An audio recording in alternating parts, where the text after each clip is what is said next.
Office of the Spokesperson, Miami-Dade County, Southern Florida Region, Gulf Coast, B0036 Atlantic Coast and Gulf of Mexico Coastal Alliance.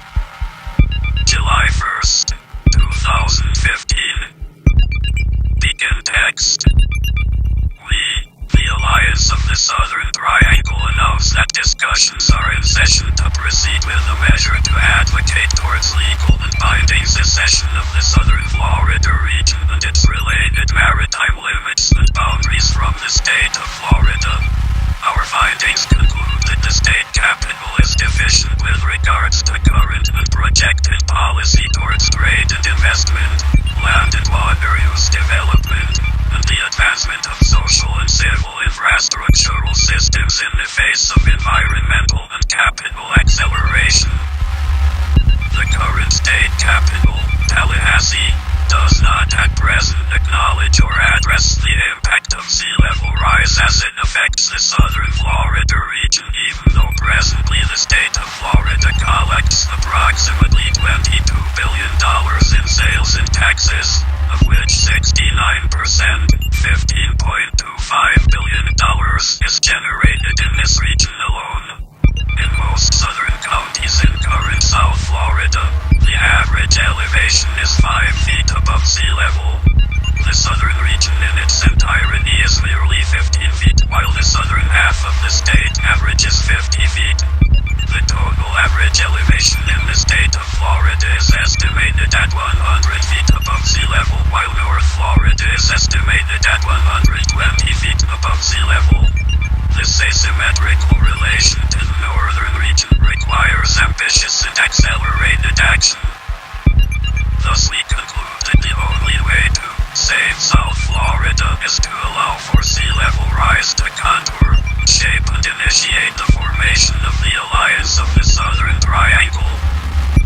In coordinated meetings, which took place June 29-30, 2015 in Miami, senior representatives of the Southern Florida region, Miami-Dade, Broward, Monroe, Palm Beach, Martin, St. Lucie and Indian River counties, the Gulf Coast, B0036 Atlantic Coast, Gulf of Mexico Coastal Alliance and the Transnational Maritime Federation agreed to conduct joint high-level dialogues with relevant authorities to investigate the radical re-engineering of the current territory of South Florida and its affiliated zones of the Alliance, with regards to strengthening the following self-sustaining economies: I. Global trade and shipping. 2.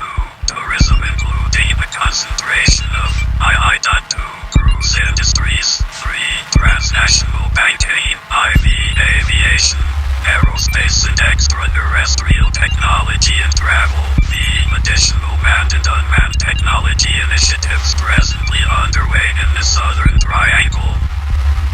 The Alliance is in the process of commissioning in-house partnerships with and not limited to interagency civilians, policymakers, planners, engineers, oceanographers, biotechnologists, legal counsel, bankers, insurance specialists, pod chiefs, building and environmental simulationists, portal developers, and logisticists, whose findings will form the basis of legislation towards secession.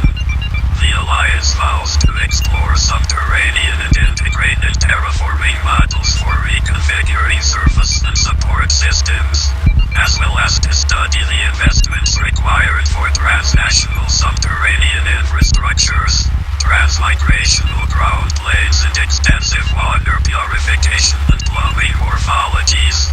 We will vet the sequencing and scripted remodeling of tax structures, financial and risk mitigation tools, global learning networks and the mapping of fresh saltwater capillaries, vertical agricultures, and wilderness corridors.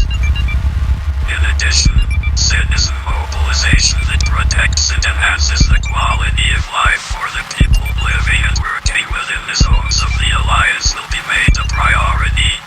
The Sea Level Rise Task Force, the Deep Web Task Force, the Customs and Border Porosity Authority, authorities as well as related agencies and ministries will develop a robust capital plan that fosters development of domestic and international commerce and welfare. 2.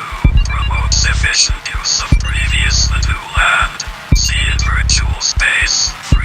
Minimizes conflicts while protecting and preserving the zones within the alliance. And IV.